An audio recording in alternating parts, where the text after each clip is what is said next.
Oh, welcome to another Thursday night, y'all. I'm trying to figure out my shit. Hold on real quick. I'm having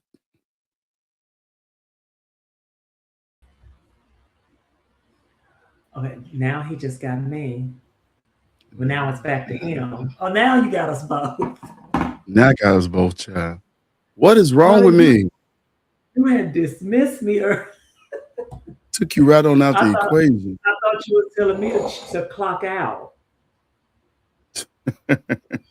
Yours seem a bit So, blurry. Do you find it to be that huh? way? Do it looks clear to me. Look, okay, well that's fine. Let's go with that. No, okay. You said I look blurry to you. Let me see. Oh no, it's focused now. It's focused Okay, now. okay. All right. I was hoping you had that wine hadn't hit you that fast. I don't know what, girl. I'm trying to work these controls. I'm gonna take a day and really, really work with these controls. Thank y'all so much for tuning in for another episode of Beyond the Filter with Dominique and myself. We're so excited about the guest that we have today, which is the always correct, the always fashionable Monica Hello. Emon Ova King. We're so Hey, excited hello. about this. We're so excited about this interview. We can't wait to bring it to you.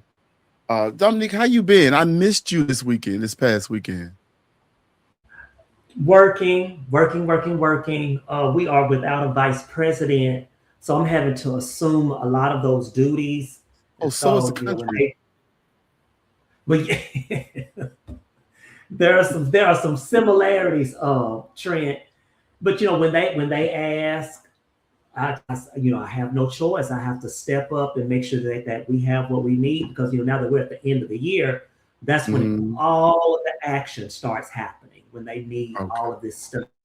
So I wanted to come so bad, but and then I was gonna drive down on Saturday, You don't but the mind person I driving. was gonna Well, listen. The person I was going to share the drive with decided not to come. And so I said, well, I'm not driving 13 hours by myself. 13. I couldn't even imagine that. I 13, couldn't even imagine listen, 13 hours in a car like that. I would definitely have to I, have a pickup in my goddamn car. I drove to USA last year from here, and that was 15. What is it with you in these cars, these long rides? Do you have You time to know like? how Is this your time of reflection or something? not I don't think that, but but listen, Hey and it's Raven. not Hey because Javon. it's not because I'm cheap, but sometimes you spend less money driving than you would paying for flights. And so Sean wanted to come because we were going to stop in Arkansas for a couple of days to visit family. So it was cheaper for me to drive than to buy two flights. So I said, shoot, I said, I may as well. Hey Prodigy. We may as well drive, yeah. And is So that's how Sean that. driving yet? Has Sean learned how to drive? No, child, he only 13. Baby, I was driving. I was 12. Oh no, no, no, no. Honey, I was on the in this expressway at 12 and a half. now, if we lived in Arkansas where we had lots of country and stuff like that, maybe. But child, Hey out Corey. here, Hey Morris. no. I better not. Are flights expensive out of Ohio? Oh God, yes, Mm, yes, they are. okay. Yeah, they are expensive. How was your experience at Queen? Because this was your first year This was my first attending. year. So what was that like?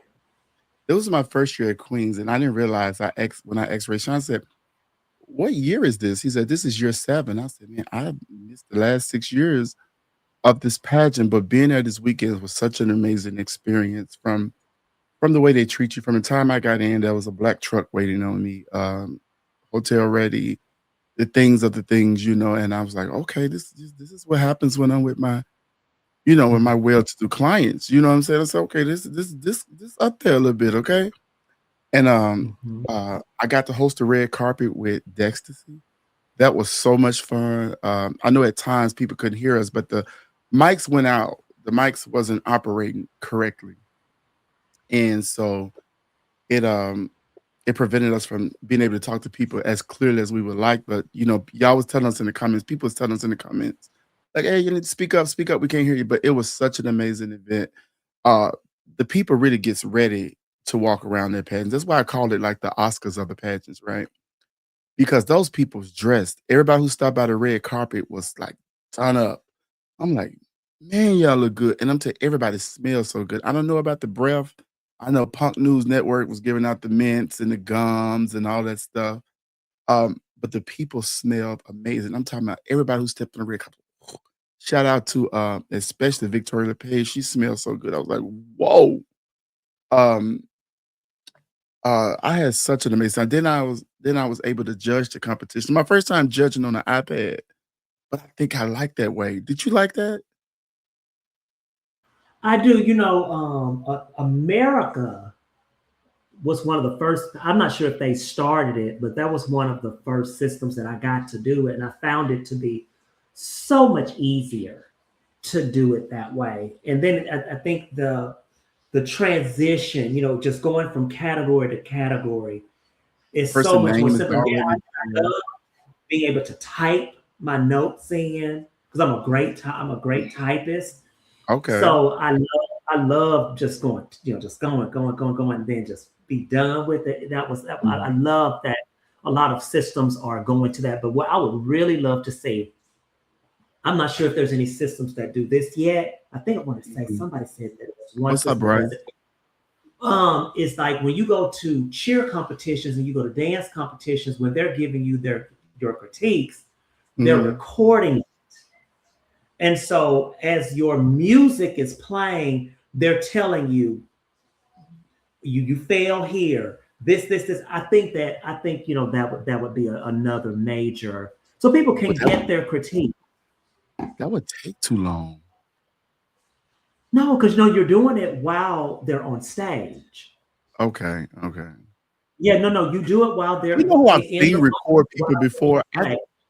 I judged a pageant with Raquel Lloyd one time, and she uses her phone to record the contestants as well. I don't know why she do it, but I was saying, "Oh, that's very interesting." It was a very Mhm, interesting take on it. Maybe you can see stuff better, or you can better show somebody where they went wrong at because like judging a pageant, people automatically think every mhm, time that you're writing something bad, but you're not. Sometimes it's just a critique or two, or you're complimenting the person. You look amazing, like mhm. your makeup is gorgeous, or any of those things. But people think every time you write, you tearing somebody up, but it's not the case. I'm not a tear you up type judge. You know what I'm saying? But I do want Right. my points for what you ain't did or what you did too much of. I do want my shit now. But the experience was amazing. Like I said, I enjoyed Mm, judging on iPads. I don't think I've seen a system operate this professional in my life. I've never been to mhm. America like that, like to see the the uh Oh, the backstory of it or not yet. But I never everything you can think of was handled, in a yeah. sense like you just didn't have to search for stuff. The camaraderie was amazing.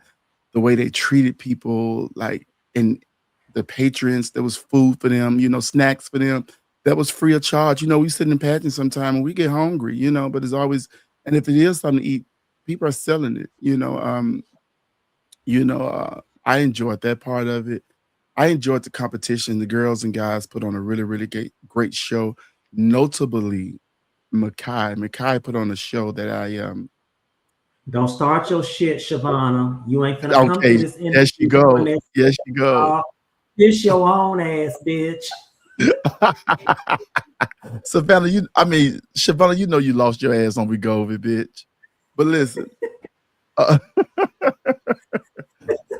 uh, Makai, man, from the word go, he just bust down the goddamn door. It was so amazing to see that level of competition. It just got better and better all fucking night.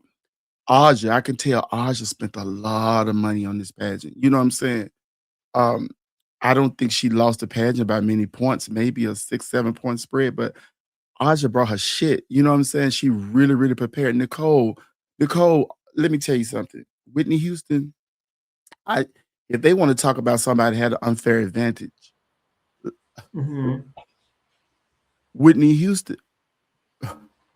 Nicole should have had points deducted from her because she summons Whitney Houston to get in her body. And that ain't fair. That ain't fair. Oh, That ain't fair. Shavana. Oh my Oh, goodness. Shavon. Is that how you know? She know. How She's how so how do you know problem. that's the case? She's But you know what, disgusting. Trent?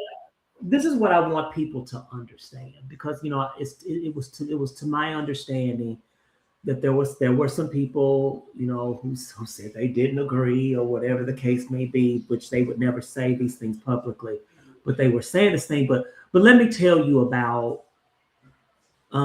accumulative scoring Mhm, because everybody, when people talk about pageantry and it's not comparative, mhm.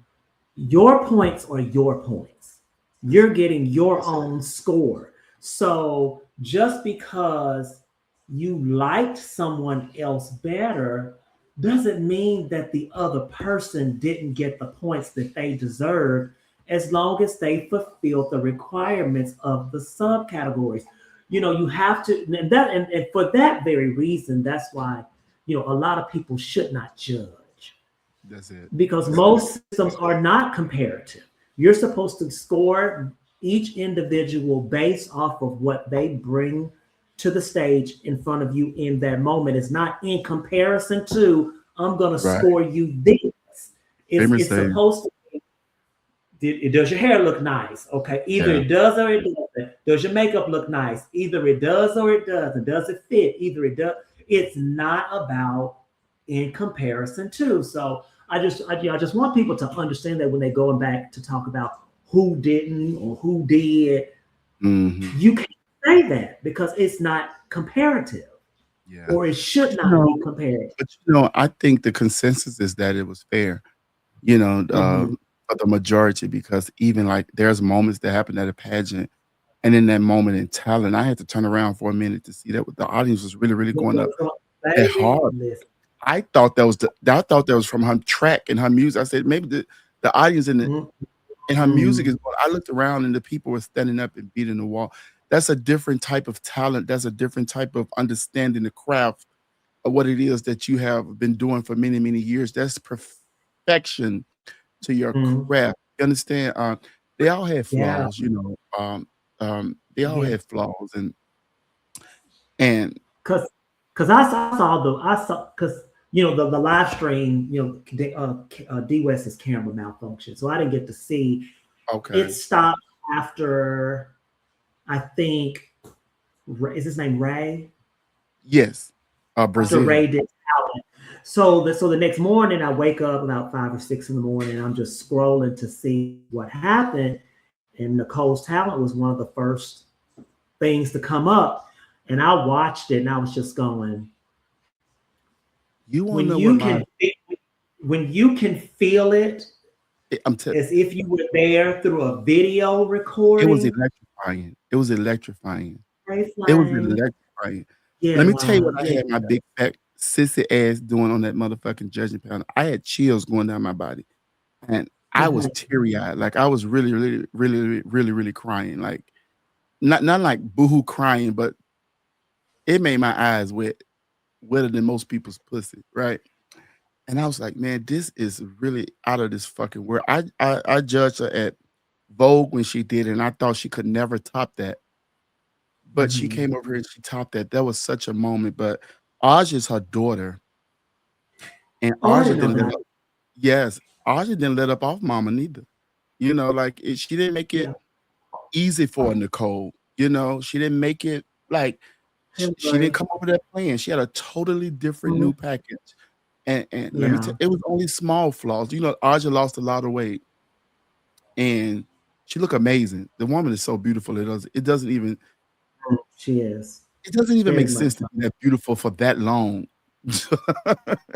This woman is Mhm. gorgeous, right? And but losing weight and you going through fittings and stuff, stuff doesn't fit as snug or as competition worthy as it can, but nonetheless, she prepared a package for the children. Nicole prepared, I like the girl Raja. The Raja one, got yeah. just a little fine tuning, and Raja need to come back. Raja need to come It back. seemed like the overall quality of the contest was really, really strong and really, really high across the board, Yes, it which makes a was. great, which makes a amazing show. And It makes so happy for Rayshawn and his husband that it's continuing to grow. It continues to I said get it last better. night on the show. I said it last night on the show, Dominique. I've come to a conclusion. Hmm. Rayshawn and Adam are rich. They put on an Oscar-worthy show Hmm. for us patrons. You know what I'm saying? They put on a fucking show. It is literally the best way in the world to close out pageantry season. And not on a board because you got all year, 12 months you're going through a pageantry season. It is like the premier way to end a pageant. Yeah, You yeah. know, there was But they care nothing about their brand. They care they about care. their brand, This is which is so true. very apparent.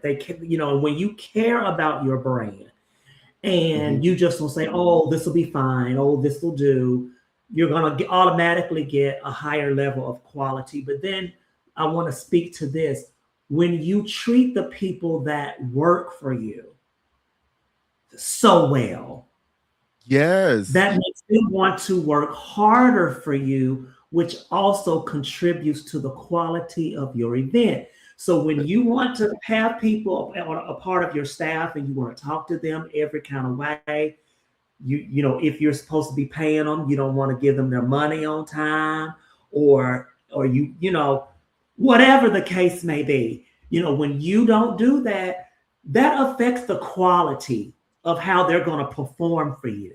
So when you treat people, you get back what you put in, and I know for a fact they treat people well. They treat people with respect. They treat everybody as if they matter.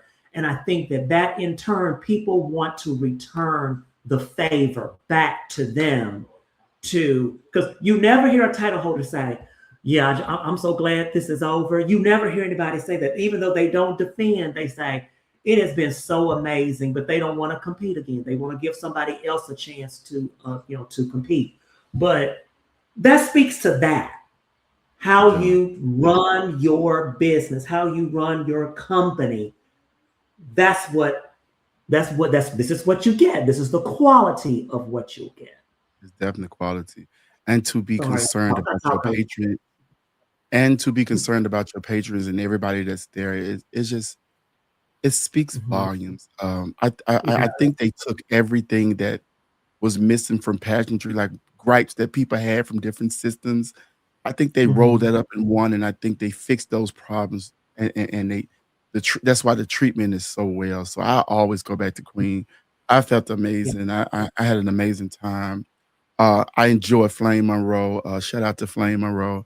Flame had she us was funny. entertained all She was weekend. so Was funny on the freaking mic. She funny. kept it going. She kept the pageant rolling. And we just had a good time with her.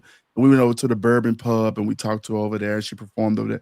It was such a great time. I enjoy seeing these faces. I enjoy being in the culture in New Orleans is beautiful. The food is good. I got a chance to go Mhm. by Up and Adam and I had the Chevelle's favorite dish, which is what is it? The catfish chapachuli, whatever however you say it. Chopper. It was amazing. Okay. Me and my friends got a chance to go there.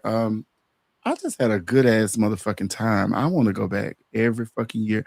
And to girls that's competing, I know they're scared of that type of pageant because from the Mhm. outside looking in, it feels like it takes too much to win it, but Mhm. it doesn't. Even looking at the breakdown of the score sheet, I always tell people that when you get ready for pageant, ask for a copy of the score sheet to see how to get ready Mhm. for a pageant of that magnitude.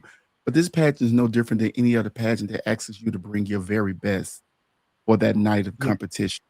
We Yeah. you want entertainers that know how to conduct themselves, who can Hey, that's on a Gerard. national level that can reign effectively. But Mhm. get y'all shit together. You talking about us? Yeah. If they taking care of us like that, Yeah. imagine what they doing to the king and queen. And when But you win you somebody's pageant, this is what you Mhm. want. You want to be treated like a fucking king and a queen, not like you getting hazed for a fucking year just to be a part of a sorority that you just come to do the Mhm. walk that you pay to come do the walk every year to. You want to be treated Mhm. like a fucking representative, somebody who matters, somebody who's amongst the community, but also reigning, you know, at a national level. So get y'all shit ready, and we want to see the girls of the girls, the guys of the guys. Y'all scared of Mhm. that presentation, but baby, presentation ain't got to be 100,000 million feathers because we ain't got to leave all these birds naked. You know what I'm saying? We can let the ostrich have some of their feathers and shit back, but ask for a contestant book so you can read what presentation is so they don't scare you out so bad. That pageant should be running over with contestants, the way they treat their people. Get your Yeah. fucking shit ready. Get y'all Right. scary motherfucking ass over there and get that motherfucking good treatment at King and Queen. But Absolutely. that's my wrap up I had an amazing time in Yeah. New Orleans. That'll be my trip every year. I was sad I couldn't see you, but I know you had you was in a dick sucking contest or something. What was you doing? That is not what I said. because because if that's what I wanted to be doing, the one that I was going to be sucking was there in New Orleans. But that's neither here Oh, nor there. oh, But what is his anyway, name? What is his I, name? I'm not telling you. AZ. But he know who he is, because baby, he would have gotten this state fair treatment. Because it would, Okay. honey, he could have. I would put a band on his wrist, and he could have had a ride all night. But anyway, Uh, that's neither here nor there. I know that. But I Shout like out to Corey. Shout out to Corey. Corey, you better go listen. Corey, get in that lineup. You can win that pageant. You gets ready when you get ready. So I see it for you. I see it for you. But I see it for so many people that do pageants, man. That pageant is it's not as hard as people think it is to win. It's not. Go wear that motherfucker out. But we didn't talk long Absolutely. enough, girl. But we have a very Yes. special. I know we have a very special guest tonight, and this person we have tonight, I only know her through passing. I got to do her makeup one time for MBU, um, but she always treat people well when we out. But I don't know a lot about Monica Iman Ova King. What I do know is that consistently for the past 20 years, as I've been going to pageants or more, she's brought us fashion that make us stand up out of our seat. You know, she's um she's what we would call one of the fashion divas in the business. She's also someone that we've rooted for very hard because sometimes, just for whatever reason, coming to Atlanta, it's easy to be the underdog. And you have to fight so hard to get a certain amount of respect that someone from Atlanta might get easily. Not saying they don't deserve it, but sometimes coming in, you have to fight just a bit harder. And this is a person who's been fighting for her spot for a very long time. And we are very excited to talk to her tonight about her journey in life, pageantry, and whatever else she want to tell us. So thank y'all for tuning in. Without further ado, we are bringing in the one, the only, the queen of sportswear. This is Monica Overking. Hello. Hi, how are you? How are you? We are good. Thank you for joining us. Thank you for having me. I'm glad to be Yeah, doing it. It is because our we know honor, you child. probably have plenty to do as the reigning Miss North America, and we know that you are a busy woman. So definitely thank you for taking out your time to just to share with us. We love to get to know people, and we like to elevate people when they need to be elevated. So that's what we want to do with you tonight. So why don't you just give everybody a little background about you, like where you're from, a little bit about your upbringing, and all of that wonderful stuff. Okay. I'm from Wilmington, North Carolina. I'm the youngest of three, the only born boy. Um, for my father, he has a total of five kids. Again, I'm the only born boy. Um, I'm a mother's child, and it's like I always would do anything and support my mother. That's what I'm doing now in her later years of life. I was pretty much quiet for the most part. Growing up, I knew that I was, I guess per se, I was going to be a girl at the age about 5, looking at my sisters and my mother walking around. We were getting ready for church, and I know one Sunday I saw my mom. She went and got her a pad and put between her legs, and I went and got me a pad and I put between my legs. So I was like, "Oh, this how you do it?" She was like, "No, you're not supposed to be doing that." I was like, "I got mine," and I would walk around in her heels and everything as early as that point in life. As growing up, I used to try and fight it because pretty much bullying throughout school and everything, but yet and trying to be like, okay, they say this not right, this, that, and the third, but it was just what it meant to be over time. Growing up, I also have suffered from a hearing loss and a speech impediment, so I had to overcome that as well. And growing up and going to school, for the most part, the doctors had basically stated that I would need like supervision. That's what they pretty much was telling my mom as I was growing up. I had to have the procedure done for the tubing for the ears to save my hearing. And also I had to pretty much take speech therapy and everything as in trying to grow up and actually trying to fit in. And once I got to middle school, things started taking a different avenue, and I'm starting to look at the boys and this, that, and the third. So I'm like, okay, this is where I want to be and all of that stuff. So middle school was cool, and then my mom wanted to put me in sports. She put me in football. And of course, there was two boys in football that I really, really liked. So I was like, okay. But we get sent to football, and I guess they had this game that's called the Bull in the Ring. And I didn't know what it was, but it was call your number and you the team huddle around you, and you just call your number, and then they'll call different teammates out to tackle you. So they called my little boo thing that I thought was my boo thing out, and he hit me so hard. I was like, oh my God, I am done with this. And luckily, a week later was the actual photo shoot for the teams. I said, I'm gonna stay in there long enough for you to get this picture. After this, I am done. And I promise you, after we got those pictures, I did not go back.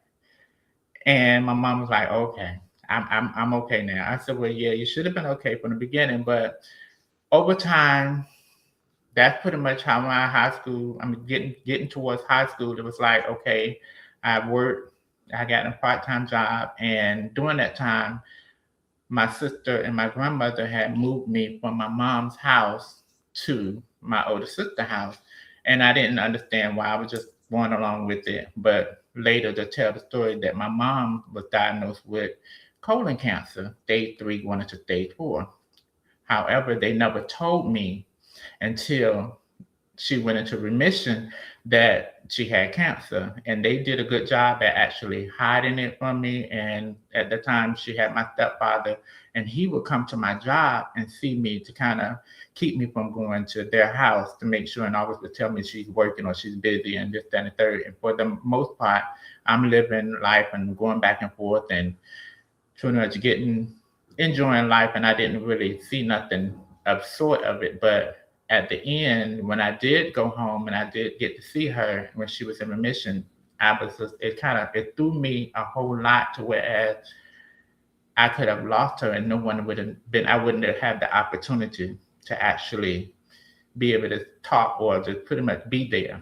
And so with that being said, I actually got ready and I graduated from school, but I did not leave home. So I never went to college because I wanted to stay close to home just in case things had came back or things had gotten worse. Um, but growing up, when I was driving, we only had one car at the age of 12, which was my older sister's car. So I would drive the car, and how the plan was is I would get up. My older sister would have to be to work at first at like 6 o'clock. I would get up and take her to work, come back, take my mom to work, then come back, and then I would take and drive the car to school and park it maybe 2 blocks away from the school and walk to school. And so when I get out of school, I would drive and go pick my older sister up, and then she'll drive the rest of the day. And so it was like never really having a hype of getting a license and stuff because I had drove, and one particular time I was driving and I got stopped by the police, and at this time I had my niece with me. And how the street was that we were actually driving down. I didn't see the police officer until he put his hand out in front of the car telling me to pull over. And I was like, oh. So I stopped and he pulls me over and he says, license and registrations. I said, well, I don't have a license and I don't know what a registration is. So he put me in his car and he told me that he was going to take me to where was I going up. So I was going to pick my mom up from work. And he was like, "Do she know you coming?" I said, "Yes, she know I'm coming because she got to get a ride home from work." So long story short, he called her, told her to be outside, and he told her that if he caught me behind the wheels again, he'll make sure I never get my license. And long story short, we ended up having to catch the bus back to the car. I was driving back again the next day. So it was just like after that, I was like, okay, well, I guess got to be a little careful with driving. But how old were you? I was 12. I started driving at 12, and then I started driving when I was at 12 too, but long before you got into the car to even try to drive, you spoke about knowing that you want to be a girl at 5 years old. Mhm. So growing up that way, I could imagine one could surmise that you had a lot of feminine ways. How was that in your household and your upbringing? Because um, were you still around your dad at the time, and then you got these other sisters, and you got your people in your neighborhood? How was it growing up, feeling like you wanted to be a girl? Well, both of my sisters were very protective. My older sister would pretty much let me do whatever. She didn't mind. She was just like, well, I'll put a wig and this, that, and third. I used to be her little doll baby anyway. Hmm. My middle sister was very protective. She would make sure that, if anybody was to try and say something or do something to me, she would be right there to defend me. Um, growing up with my father, my biological father, we actually saw him more when we lived in North Carolina. At the age of about 8 or 9, maybe 10, we moved to Virginia because he was in military. So we moved here to be closer to him, which turns out we saw him more when we lived in North Carolina. But by this time, my mom done upped us and moved us to Virginia. So Virginia became home. And when we moved here, we ended up staying with my grandmother, which is his mother at the time. And then we pretty much moved out on our own. And but we rarely saw him because he was still touring and then he was out doing his thing. Um, and then, like when I turned 16, my mom had told me to reach out to him because I wanted to buy a car. And in the midst of this, my mom was, she had ended up getting some type of disability for her having cancer. And they, of course, I'm her dependent, so I was getting a check as well. She was like, "Well, you can go ahead and get the car. That'll cover your car note, and that way you don't have to worry about X, Y, and Z." And I was like, "Okay," but the down payment of the cosigner, and I needed him. I wanted him to actually to be my cosigner. She was like, "Well, just ask him." And he asked when I asked him, he had said and said something to the way of sitting there saying, "Well, you always wanting something, this, that, and the third." And I remembered that, and I was like, "You don't never have to worry me asking you for nothing else ever again." And at that point, So I did you had keep your promise? Hmm? Did you keep your promise? I did, but life has a way of turning around, and um, what it is that I hadn't heard or talked to him since that age of 16 till my grandmother, his mother passing. I went to the funeral and that started another leaf of a relationship. And so now we actually see each other and on all pretty much holidays and our birthdays and we pretty much talk and he's accepting of me. It was kind of nerve wracking because of just seeing how he would react, but he was accepting of me and he pretty much said he's going to love me no matter what. And I think that that was the full circle moment for him. But in the meantime, from that, I always had my stepfather and he's accepting me wholeheartedly anyway. Um, and the fast forward to the night that I won Westland, when I came home and I came to their house, he sat there and he said, he came up there and he gave me a hug. He said, "You did it. You finally did it." And I was like, "What are you talking about?" But he and my mom, they are always on social media and they be looking and seeing things. So it's like, "What are you talking about?" And then so when he sat there and he said, "Yeah, I seen you won the pageant and this, that, and the third." And my mom and my sister was at the bingo and another the caller used to do drag. So he said on my phone, she won. And that's how they knew that I had won the pageant that night. But um a lot of it has a lot to do with pretty much just life just changing and everything. So but yeah, my father, he's accepting and I enjoy our relationship today. Um again, I didn't other than that, I didn't have any issues with pretty much growing up and with the lifestyle per se. Because when I actually started working, I ended up meeting like a whole group of what we call children, but they were ballroom kids. And it, like everybody worked at the job that I was working at the Burger King on top of the drive. And it was like, woo, when I mean you seen them, it was like 20 or 30 of them coming. And a couple of them ended up working at the Burger King with me. And I was like, where are they coming from?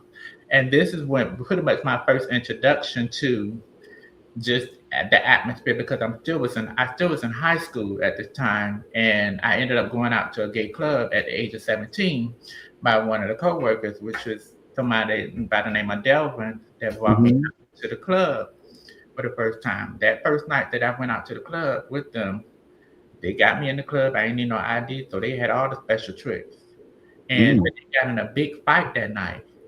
And everybody was, I mean, they was just fighting real hard. And I was like, I ain't never seen nothing like this. They were taking the boy here and ramming into the brick wall. So I'm like, damn. and so we go back to the house and I was like, I don't know about this, but I found out that that they were being picked on and everything, and that's how everything transpired. But that pretty much opened my door to me getting to know about ballroom, and Mm-hmm.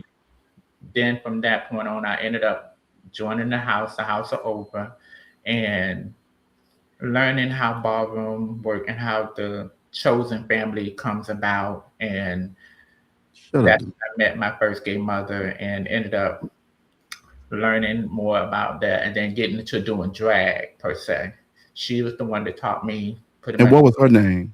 Her name was Cinnamon Cafe. Cinnamon Cafe. Okay. This was your first mother you met when you first started going out? Yes, yes. Okay. Is she still Okay. around? No, she's passed on. Okay. She's passed on. She was more so a treat girl versus anything. And she pretty much was a ballroom treat girl, and she pretty much was like she told me the ins and outs and the do's and the don'ts as far as hanging out and not getting them involved with the wrong crowd and everything.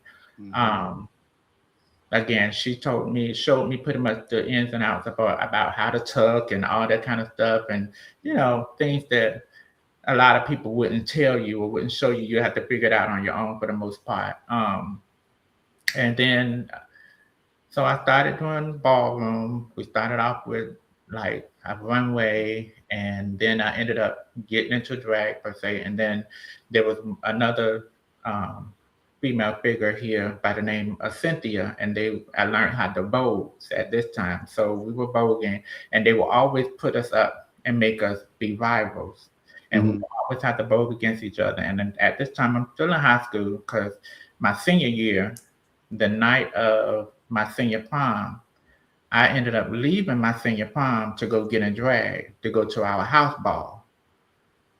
So I went to the prom and probably left prom about 9:30. Went to the show director's house by the name of Octavia. She painted me on up, and I would go. I left from her house and I went to the ball, and I walked the ball and at the house, and we pretty much after that I came back home, and that was the end of pretty much the prom because I went to the prom by myself. I really didn't want to go to the prom, but I just went just to show face, and so my mom and them could say that okay, yeah, I went. Then did you go to the prom as Monica? No. Okay. Did you want to?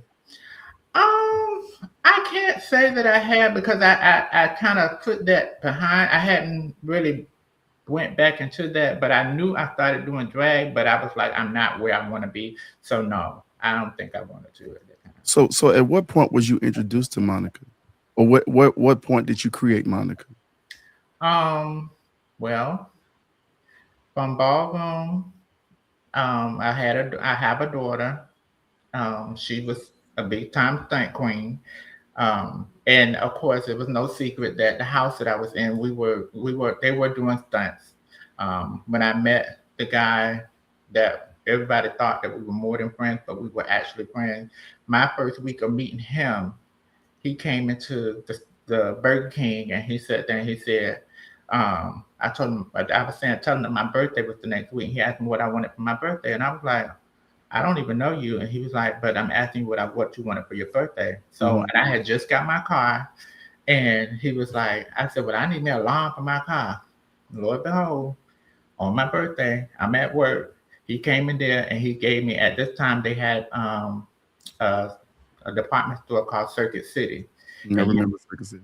you can buy, I guess you can buy the alarm system, and you had a little booklet, and he brought the booklet in there and told me, well, you can just schedule an appointment with them to have the alarm put in. I was like, oh shit, I'm in there now. So I had got the alarm system, and it was like, I don't know. It was just like I couldn't believe it. But then again, I have a daughter that was a stunt queen, and when I started going into doing the drag atmosphere, I remember we went and got pumped for the first time. We ended up going to DC, and me, her, and another young girl by the name of Isis. I drove us up to DC, and we How went. old were you? At this time, I was 20, about 21. 21. Okay. Okay. So we went and got pumped for the first time. And my face, when I had started, my face was so narrow that I could be smiling and I still just look like you wouldn't notice that I was smiling. So that's what made me want to go get pumped. So I went and got pumped the first time, and it was fine. And then I think this is how I see how people get um, overworked or get work too much work done, because when you get pumped, you're swollen the first time, and they came home and they got painted all up, and then you want to chase after that look, and then a Mhm. couple of days later the swelling goes down, and then you be like, well, that's not the original look that I'm used to seeing. So what you do, you want to go Mm. more. And by the time you look at it, you're chasing after that new, then you get a new look and you're like, ooh, I like this look. Yeah. And back then, pretty much the animated look was in per se. Okay. So we went and got pumped, and then we came back from DC. They went and got painted. We went to the club that night. And probably like 2 months later, 2 months or maybe 6 months later, I went back and I had a second dose done. But I didn't go back to the same person. I had a person in the hometown to do it. Mhm. And when I did that, she said she wanted to give me a special look. And I was like, I don't know. And then I was like, but at this time, my son at the time had went with me, and he was looking, and then when he saw me swelling up, he was like, oh my God. And then but of course, that was just the swelling up from actually getting the silicone done. And then so after that, I didn't do any more to my face. I went and had my boreholes done. Um, and then after that, as I stated, I had a daughter that was a stunt queen. She started stunting, and she was like, we're going to get our bodies done. And I was like, girl. And so we went. And the lady who pumped me, she told me she can do me how I used to wear my padding. And which she did. She did me to how I wore my padding.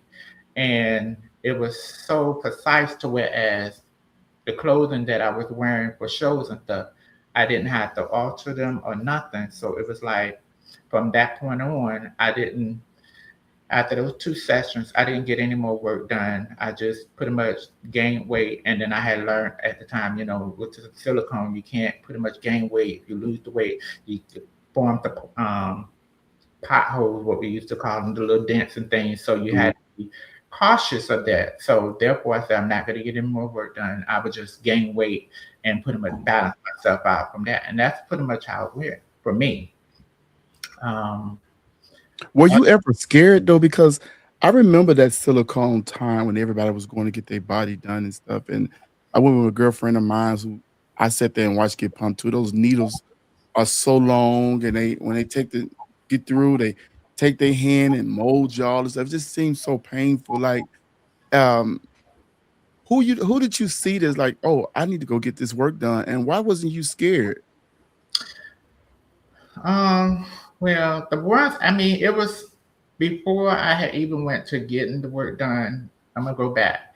Mhm. My last year in high school, the guy that I said was a close friend of mine, he had went to my mom, and mind you, they lived around the corner from us. He went to my mom while I was in school one day and asked her could he take me out of town. Mm. And my mom, for whatever reason, she said, okay, she knew him. And I didn't know that I later on found out he was a stunt queen too. And he would actually go to see my mom, make sure she was okay. And after this, she needed anything. And she was like, she never told me this until after the fact. She's like, oh, yeah, he'll bring me groceries and everything. And I was like, well, why you ain't never tell me? And she was just like, that won't for you to know. But he had asked her, could he take me out of town? And my mom and dad said, yeah. And that was my first year going to MBU. And that was the year of 97, 98. I'm going to say Paris, France was giving it up. And that was when MBU was at the Georgia Dome. Mm. Um, Okay. and the host hotel was actually on Lucky Street, the Quality Suite. Yeah. So that was like a movie to me. Going down to Atlanta and seeing all of the U-Hauls. It was like U-Haul Central. Back then, Universe had 20 contestants and 29 or 30 contestants for males. It was a lot of people, It was a and huge. Okay. it was something to see. You saw U-Hauls everywhere. We were going down Peachtree Street, and I would never forget it. It was a field, and all I saw was two big old prop things, and somebody was going up some stairs. I didn't know it was Alexis at the time. She was doing rehearsals for her Madonna talent Mm. in the field, and I was like, wow. And again, there was U-Hauls everywhere. You're right. U-Haul convention. You're right, Don. U-Haul was our way of transportation back in the day. We had Yeah, a U-Haul van. We thought we was bougie because we had the van and not the truck. yeah. So I went to the pageant for the first time, and again, I hadn't started really doing pageants Mhm. outside or doing anything outside of actually ballroom. I did my first pageant here in 98, 99. After I finished high school, I had did finished out the ballroom career thing because it was like we were voguing and battling for $3 trophies for the most part. And then I'm like, it's like it hit me. I was like, well, we doing all this, and if we get hurt, we ain't got nothing to show for it. And I'm like, that last time I battled my rival, we was at a bowling alley. That's where the ball is at, and we was actually going back and forth with doing the dip. And this last time I had hit a dip so hard that I saw Oh, lightning. When I came What? up, I said, "That's it. I'm not voguing no more." And wow. that was the end of me voguing. And then my best friend at the time, he was like, "Well, why don't you think about doing a Right, pageant?" because And I was like, "I don't know what that is." So he told me what a pageant was. We sat down, we watched it, and it turns out it was a Bonches pageant, Miss Sweetheart. At this time, I knew of Avanches, but I didn't realize that Avanches used to drive my school bus when I was in high school. uh-uh. So, but then when I put two and two together, I said, "You used to be my school bus driver." And she's talking about, "What you talking about?" I said, "Yeah, I remember you because you used to have the finger wave growing up and you used to have the nails and you always be prancing around." She's talking about, "Yeah, I remember you too because I knew you was going to become one of them, one of the girls." I was like, "Oh, okay." Wonderful. And so Yes, Lord. she and at this time, and when once I did the pageant, and it was her, I lost the pageant to Lane Davis by 2 points, and then I came back and I competed. I think the next year, and I'm not sure if I won that year or it was either the third year, and that's when I was introduced to Julian, Okay. um, and he made my presentation for that pageant, and from that point on, that's when everything started just happening to me. As far as I fell in love with pageantry, I stayed home and I pretty much won everything in the area. And then probably 2006, um, Janasia McCray and my son Javon was going to Black America to compete.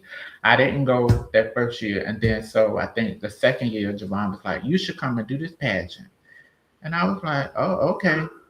So I goes up there to Black America, and I'm like, don't know nothing. I'm sitting here, I said, I'm gonna paint myself. Oh my God, I look like Casper the Ghost. Because I'm like, I'm used to just putting it on and just like I didn't know the whole atmosphere of pageantry, how it was then at that time, especially going to Atlanta. It was like I was a fish having to start all over again, learning everything. Um, Was from that that when you wore the black leather sportswear with the fur? that was the second year. Oh, that was the second year. Okay. Yeah, yeah. I That remember that sportswear like it was yesterday. When did you get into fashion? Because like this, we talking about like 2006, 2007. You were wearing stuff like this that was making us run through the building. Like, were you always a girly who's a fashion girly who studied fashion, or What helped you get into that? I think I always pretty much wanted to be well put together, and always wanted to just have something that I always look for something that's going to set me apart, or Mm-hmm. something that everybody else don't have. Yeah. If somebody else had it, I really didn't want it in high Right. school and stuff like that. It was just like, oh, okay, if one person got it, everybody got it, so Right. no need. Um, and I would just always sit there, look in magazines, and be like, oh, well, this is nice, and then I can see this with this. But it didn't hit me to after meeting Julian and actually seeing him actually make a lot of things. And back Mm-hmm. then, I was going to Julian maybe once a month, or once, at least every contest that I did here, I went to him, and I was like, I want to do this and I want to do that, or what, let's make something, and he'll be like, well, I got this fabric, and he'll come up with something, and I add my piece to it, and that's how the whole fashion thing started spiraling into me. Um, it was like, and then coming from there to coming to Atlanta, I actually got to see a lot more of the different types of sportswears and this, that, and the third. And I remember my second year, it was Julian, Albert, and Vega. They had did us a mock interview for Black America, and it was at my son's house, Javon's house, and they was asking us questions, and they asked the question, what do you want your legacy to be? I said, I just want to be known for my fashion. And they were sitting there and they laughed and they looked at it. And then so it's funny that Julian, in hindsight, Julian said, well, you could say you lived up to that legacy, that part of your legacy. And I said, but as I've gotten older, of course, my legacy has changed. And it's just that coming into the arena in Atlanta, I knew that I had to have something to set me apart Mm-hmm. from the other contenders, because as you said, the underdog coming in, they're not looking at you and they're not paying you no mind, so therefore you have to do something to make them Yeah. notice. Yeah. Yes. So that was my focus point. It's not like I love fashion, that's something that I know like the back of my hand, and can't nobody tell me nothing about it. So there It's so true. I used that and made that my focus point as far as to pretty much make my way in Atlanta. Yes. Mm. Coming to Atlanta though, was that like a culture shock for you? Because I know uh, when I came to Atlanta and saw my first national pageant, which was Black America when Stasha Sanchez won, I always tell the story. It was about eight people from my city went to do the pageant. Eight people from my city went back home with nothing. But watching him compete, I was like, this is a different level of competition. You know, this is a different arena. And I remember going back and telling Tanisha, I said, girl, you can't be wearing them cheap ass fabrics. You gotta go down there with, some shit, because Atlanta, it's a hard market to move. Did you feel like an underdog coming in? I felt, me personally coming in, I was completely scared. And I Yeah. was like, okay.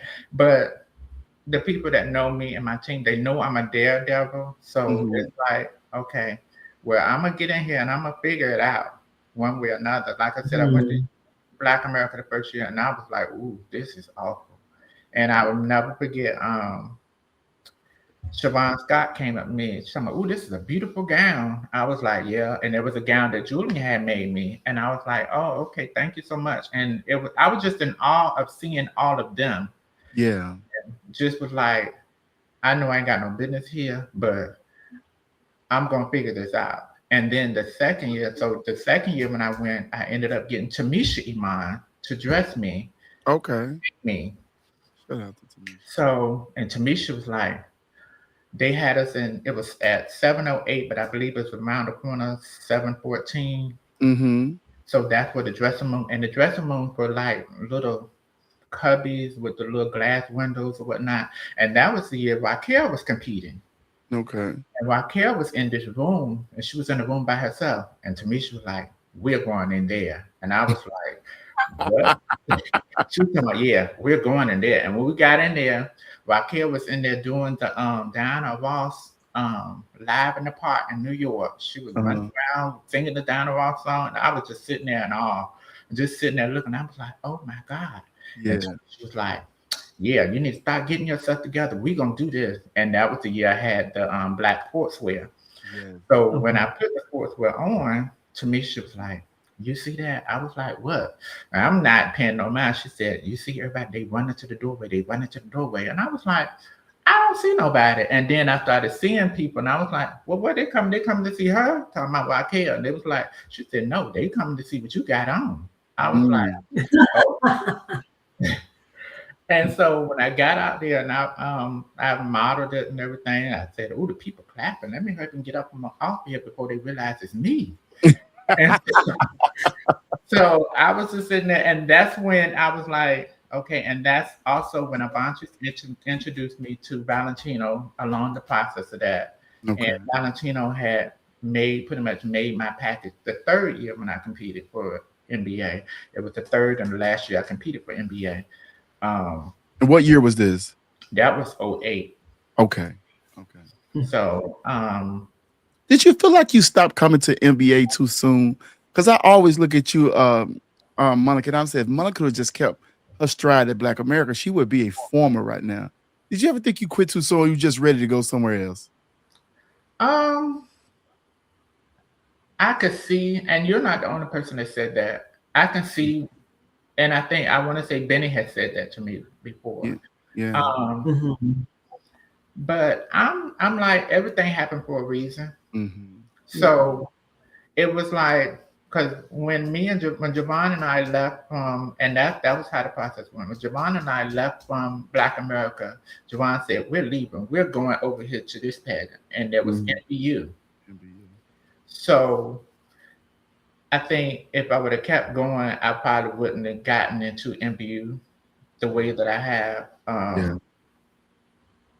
But lo and behold, we went that from Black America that year, and I went to do MBU in '09, and I went to do the prelim in Texas.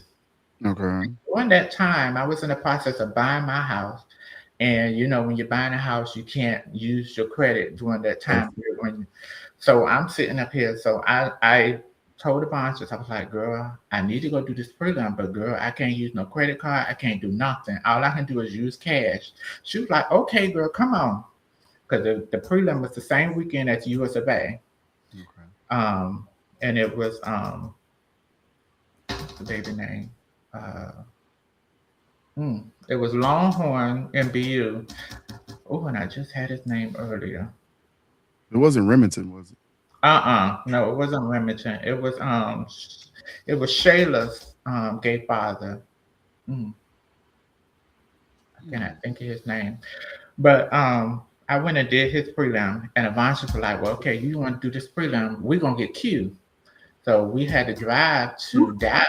Theo. Somebody said Theo. Okay, yeah, Theo, that's his name. Thank you, Thank you, that's his name. Terrence. Um, so we had to drive to Dallas to get Q, and then come back to the prelim.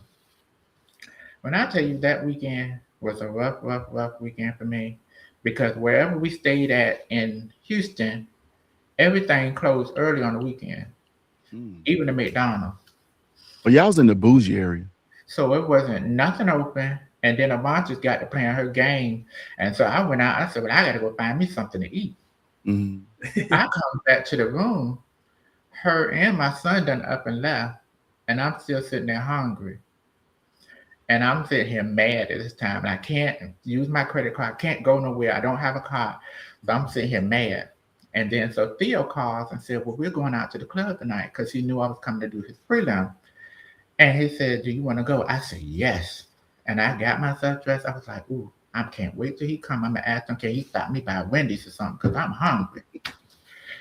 Baby, when he came pick me up, he had a car full. I said, "Oh my God, I can't ask him. There's too many people in here."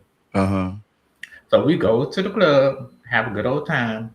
And when we came out, Shayla was like, "Ooh, the food man here, the food truck man here." So, and I went and got me a sausage link sandwich from. Ooh, that thing was so good. Mhm. Oh my God! But then the next day with the prelim, Hey, Shayla. Shayla in the comments, she laughing at you right now. it was that was something totally different because that was my first time competing in Texas, and Okay. that was my first time at the NBU prelim. Um, and I remember it was me and Dominique Dumois, and I want to say one other person. Um, and we did the pageant. Q sat there and did some hair on my head, and everybody was walking around. And I did take time for talent, and Q did my hair for talent. He said, "Now, if this come upstairs looking like this, then you didn't do what you needed to do." So when I came back upstairs, I see some of it. Damn, you did everything you needed to do. And so You really took time, huh? I had one talent that night, and I won something else. Then they came and they told us they was like, "You won, you won." Then they came back and they said, "Well, there's a tie. They're gonna make y'all do another question." Mm. In the midst of the question, at the first question they had asked me, Tom, using all the letters in the word Longhorn, explain why you want to be Longhorn on MBU. And I was like, That oh, was the question? Yes, girl. All yeah. the letters. And then Oh my God. Sasha got on the microphone. She said, no, that's not going to be the question. Y'all have to ask her something else. So That's they nice. did. And long story short, Dominique Dumois won. I got first runner up, and I forget who else competed. Then they got second. So then I came home and I was like, okay, I moved in my home and I hadn't started getting ready. And so Javon was like, well, you need to start getting ready. And I was like, oh, okay. But I'm sitting here, I'm like, I just bought this house. I'm trying to figure out, am I going to really be able to do this pageant? So what I did was I did another pageant in August, like the first weekend of August. I did Miss Supermodel pageant in DC. Mm. Going up there, I had one of my close friends, Ray Hall, to drive with me up there. My daughter to drive up there with me.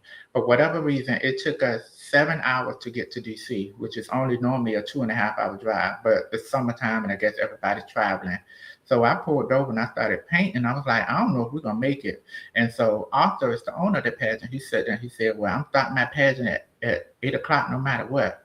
So 7:57, we got there at 7:57, and where they had the pageant at, you had to park over a grocery store and come through the grocery store to get to the theater. I was like, this is crazy.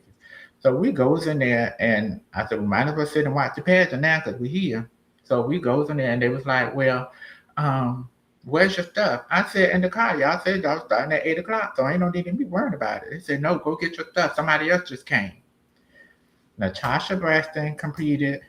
Tarina McCray competed. And I didn't know who else competed. It was Tamisha Iman had showed up to compete. And I got dressed in the bathroom, so I didn't see none of them until crowning. And then so, Lord behold, me and Natasha was sitting there holding hands. I said, well, girl, you got this. And it was okay because everybody, all of us was getting some money that night. I think third one up got like $400 or $500. Second runner up got like $700, and I know first one up got like 1,000, and the winner got 1,500. So I was telling Natasha, damn, that pageant's still around? no. Yeah, that's what I was about to ask. Where's that at? So me and Natasha was holding hands. I said, well, girl, you got this one. She said, no, girl, I don't think so. She said, I was twirling my purse and it went flying on the judge's table. I said, girl, I still think you got it, but I'll take the 1,000 because I got to start getting ready for these people pageants. Yeah. And so they called her first one up. She said, I told you, girl. And then I was like, oh my God, I won the pageant. So, and when I was coming, I had drove back home after the pageant, and I took that $1,500. On my way home, Julian called me. He said, your shell done to your gown. I was like, okay, I'm coming to get it tomorrow. And so can I ask you real quick? So was that one of your first major triumphs? Like, was that one of the first where you like, oh, I competed against these people? And I have won. And did that really ignite a? But you were like, oh, now, bitch, wait a minute. The fire was really lit. You was like, okay, I'm gonna do some shit now. Was that like that for you? Yeah, that was an eye opener for me, and it was like, okay, well, okay, now this might be on to something. Now we can go ahead and try and get ready for this MBU. Mm-hmm. So I come home and I started getting ready, and I'm sitting here. At this time, it's August and past, and so MBU is in October. So I'm really crunching to get ready. So that gown that I wore that first year, I had stopped counting after I spent over $5,000 in stones alone for that gown. And I was like, I don't know if I'm gonna be able to do this because we wasn't stunt. They wasn't stunting the way. 5,000 in stones. Yes, and This in was fact, the real stone. yeah, they didn't Stones. have the little the The little. Chinese stones. The Yeah, fake. they had Shawaski, and I was making orders. I mean, it got to the point to where as we ain't make we're not gonna make sure we order too much. We ordering just enough. Just enough. So we was having orders coming every day, and then so when we got ready to leave, I still had to have some thongs shipped to the hotel Oh, to wow. finish that gown. And I was like, I don't know about this. I don't think I was cut out for this. And so anyway, we that was the first year we did the Make Me Over talent, and Yeah. we did Julian had did my sportswear, and that was something different to me too. Because when I got to MBU, I was like, "Oh wow, this is something. This is 3 days." Was this the colorful gown that you wear that you still Yes, have now? yes, That was the big. What year did you first get that gown? that was the gown. You talking about? Are you talking about the droop gown, or you talking about the sweetheart cut gown? The one with the droops on it, the drapes. That's not that gown. That Oh, gown okay. was already made. This gown was the gown that I had the baby to come out in the tuxedo jacket, the match the gown. Oh, yeah. I remember that gown. I remember that So gown. that was the gown that cost $5,000. Now that droop gown that I call Old Faithful, that gown was done by Valentino. That wasn't even supposed to be a gown. That was supposed to be a show dress. Yes.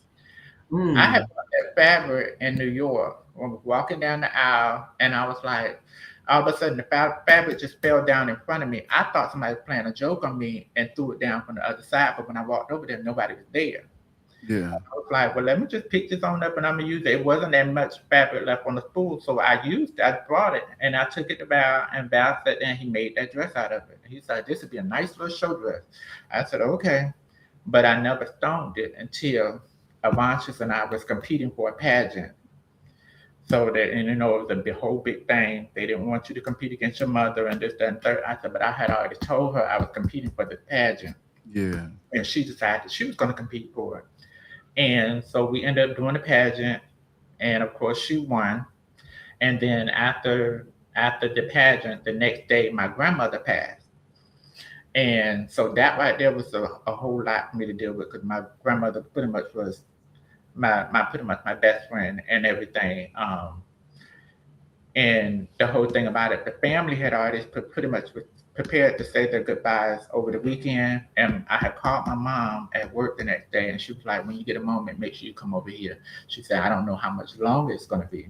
Mm-hmm. So I got off from work, and I worked maybe 15 minutes from my mom's house at the time.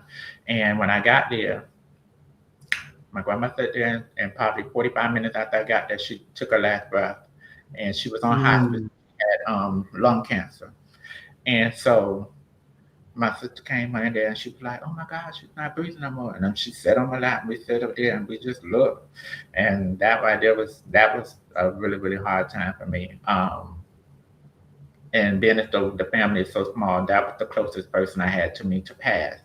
Right. So that I kind of stepped away after that. But anyway, going back to, and that was probably in '07 prior to, and then also going back to MBU, that pageant kicked my ass the first year. What was so hard about it? Why did it kick your ass so bad? It was so long. Okay. It was extremely long. going to that pageant and going through prelim night and getting the outcome and the response from the people when I did the talent and stuff. And at that time they had the performers pretty much helping out in the back if the Right. contestants You had to need do help. yourself, right?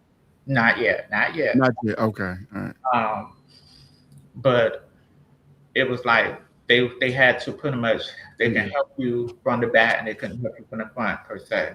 Okay.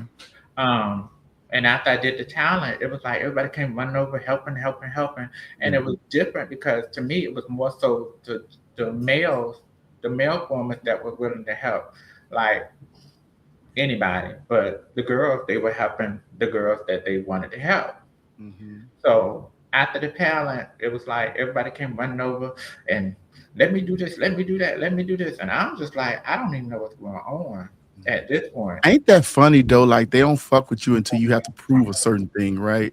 Like once you like break a category or do really really well, now everybody come out the woodworks want to see if you okay and stuff. But if you're a fool in the past, they don't keep walking past your ass like, child, please. So proving yourself, right? When did you feel like you had arrived, especially when it pertained to a place like Atlanta? Because I know you said you want a lot of stuff in where you live, right? Coming to Atlanta is a different beast. Like, when did you feel seen? Like, I've arrived in this city. I can do what they do. I people going up for me too. I've garnered fans. Now, when did you feel that? Um, I felt that probably the night I won Westland. Okay. Mm. And winning Westland, right? You had already been in the game for quite some times. Yes, You had been doing the Black Americas, the Black Universes, the Sweethearts, and that's the night. Out of all these years, that's the night you felt seen.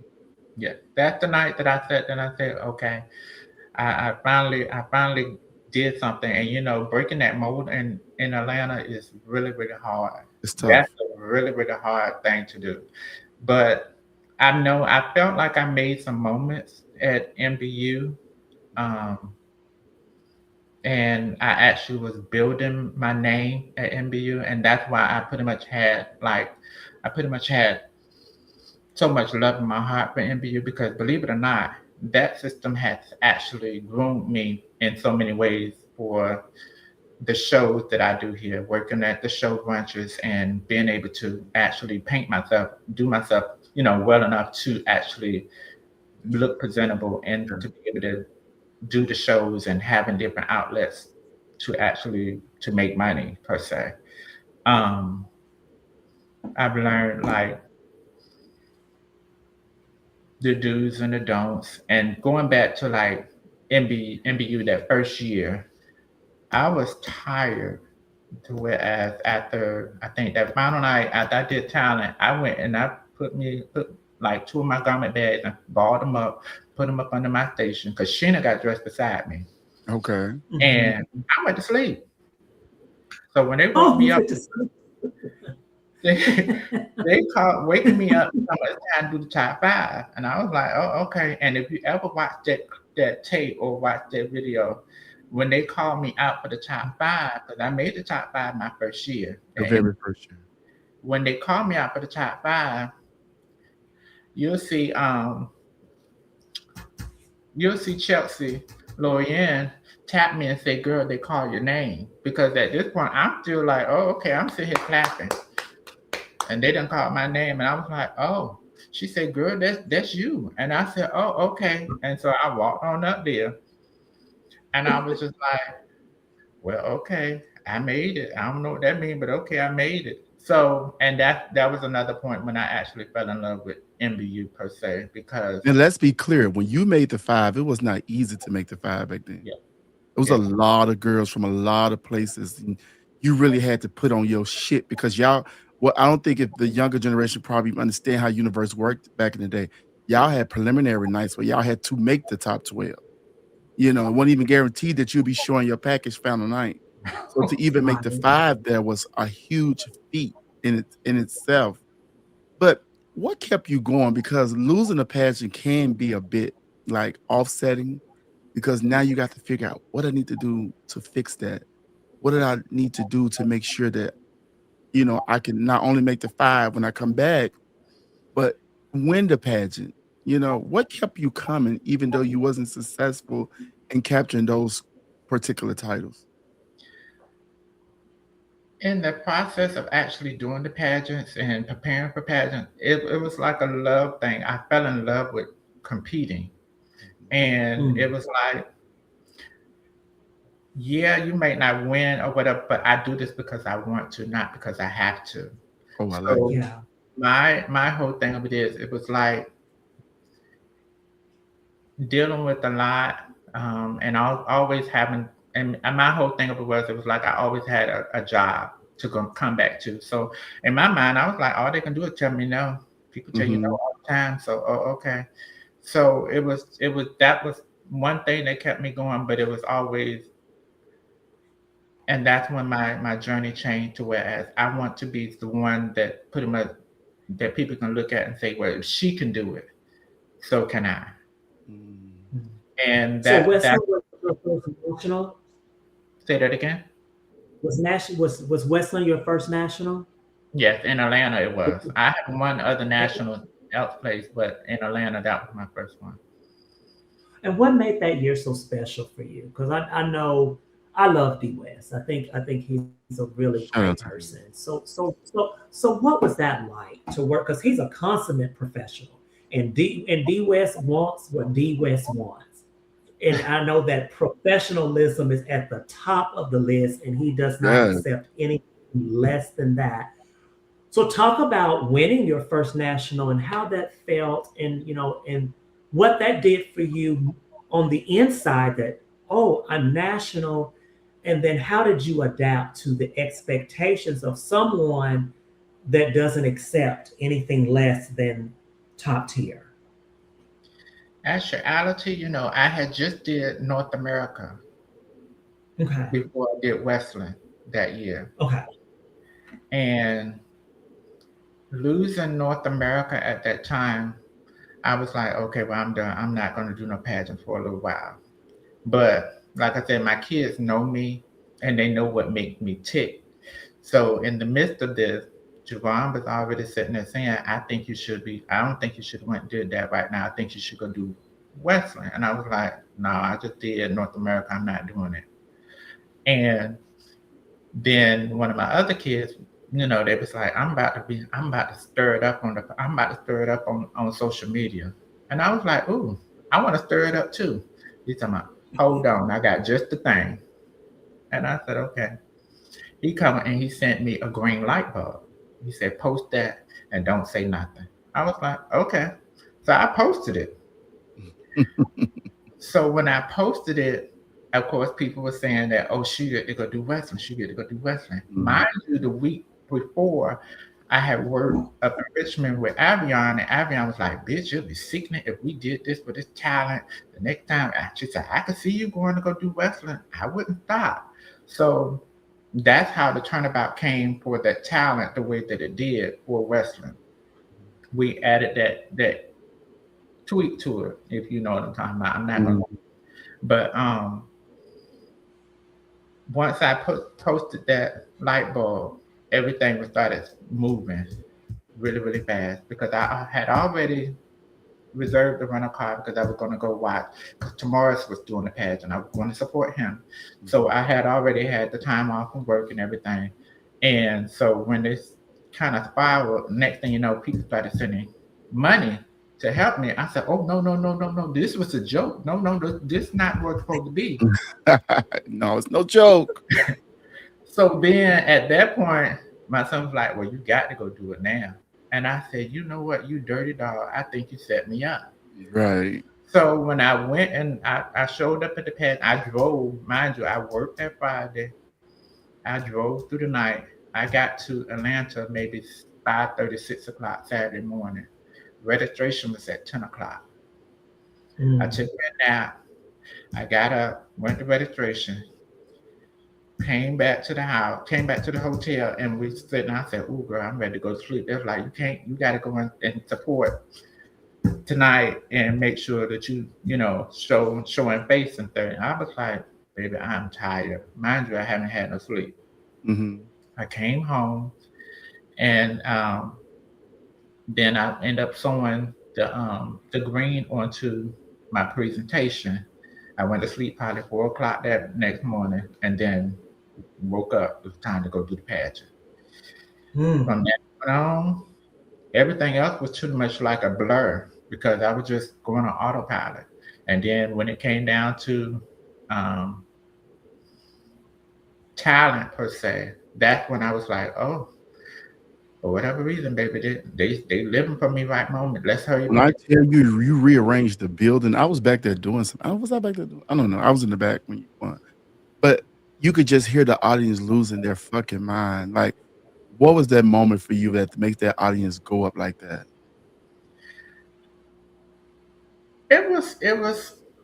It made me feel good, but yet I was like, mm-mm. I still listen. We got to make it to the finish line because you You've been see, there before. yeah, we seen this before. We seen them Yeah. go up and this, that, and the third. But at the end of the day, it still can be what it's gonna be. Yeah. And when it came down to that, and then after question, I think BJ came up to me. BJ said, "You were in that background." I said, "Mm-hmm." And I think I had an updo on. I said, "I'm not changing." I said, "I'm tired." And BJ talking about, he came back. He said, "I think you should change your hair." I was like, "I'm good," because that means I got to comb and style it. No, I'm real good now. Mhm. BJ came back and he was like, "I really think you should change your hair." And I was like, "Well, do you feel like doing it? Because I'm not doing it." I know that's right. And so BJ had actually styled my hair on me that night, and he said, "Man, I think you got a good chance." I was like, "Well, let's see, we'll see." And lo and behold, when they sat there and called the placements, I was like, "Oh, okay." And it didn't dawn on me. It really didn't settle in to the next day. I had my moment in the room, um, and then we had to go to contract signing and stuff. And like I said, I was so not prepared or not in the realm of what I was getting myself into until when we got to that contract sign and it was like, okay, y'all know y'all taking off in 2 weeks. Y'all will be doing y'all first walk at Vogue. And I was Mhm. like, oh, okay. I'm looking at Sean and I'm like, okay. So I was like, I don't gotta go to that. That's too soon. I ain't got to go to that walk. And that's when Alice was like, "Oh no, you're going. That's your first booking, so y'all will be there." And I was like, "Okay." And so when I'm still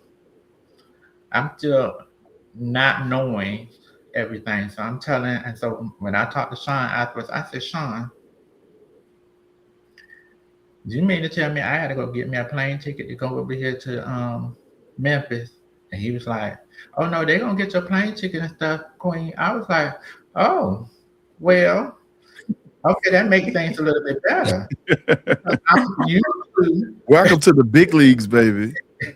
So I was like, oh, okay, that makes things a little bit better. And then that's when I looked into it and I was like, oh shit, I don't really like a lot of people realize that I don't really like social media like that. Mhm. And that Western Wednesday was wearing me out, baby. But I've learned a lot from that and I was like, it prepared me for thing to come. And I've learned how to navigate it to whereas I don't have to like it, but I know what I can do to get the job done. Right. That's So awesome. That's So that was awesome. your first national pageant in Atlanta. So tell us about your king. How was it raining with Sean? it was amazing.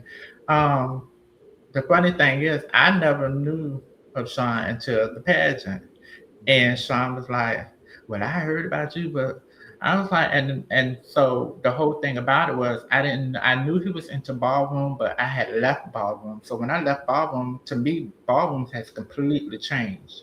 Mm. And so I was like, well, okay. And I told him, but I told him in the beginning, and he said the same thing. I said, but this is my one thing I want to tell you. If you see anything that I need to do, or if you feel of anything, please do not hesitate to tell me. Don't worry about my feelings. I said, because at this point, there's nothing nobody has ever said to me that I haven't heard already. Hmm. So it's like, and we had got that bond, and once we got from that, it was. it was everything. It Okay. was everything.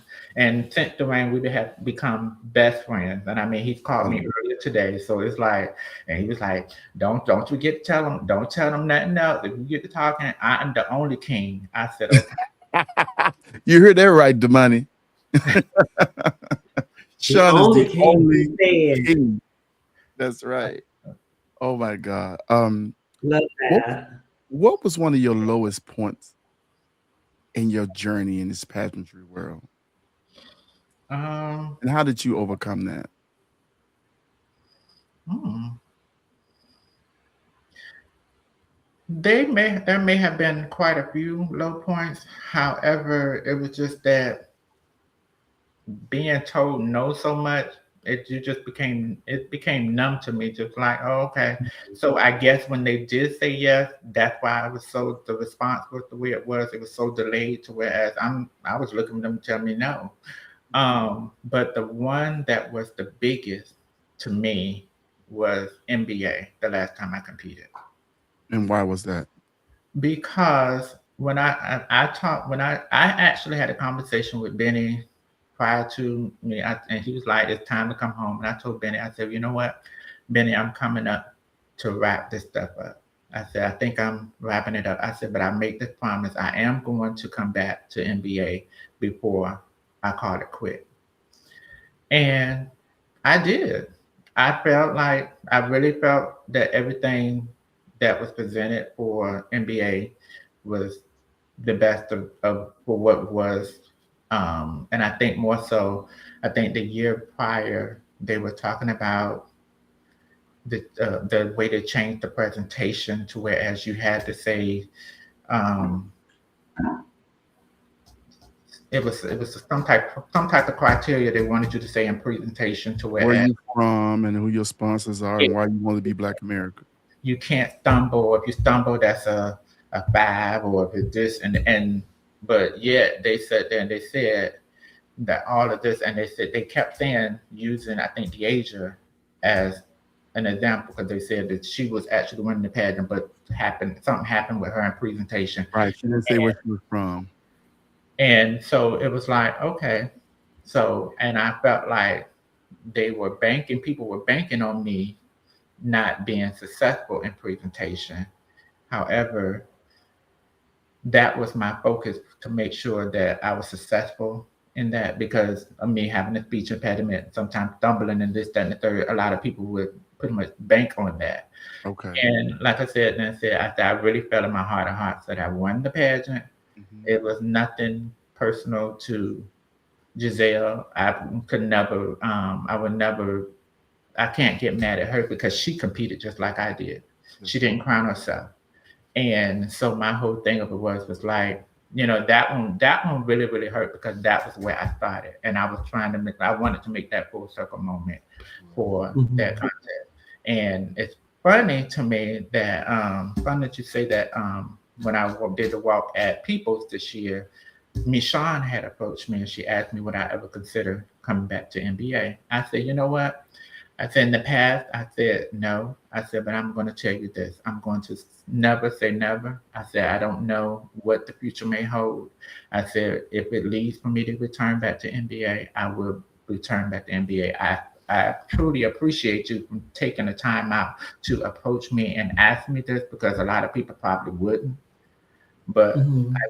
I give you your one up for approaching me and asking me that. And I said, well, just by you saying that pretty much changed my thought process on that.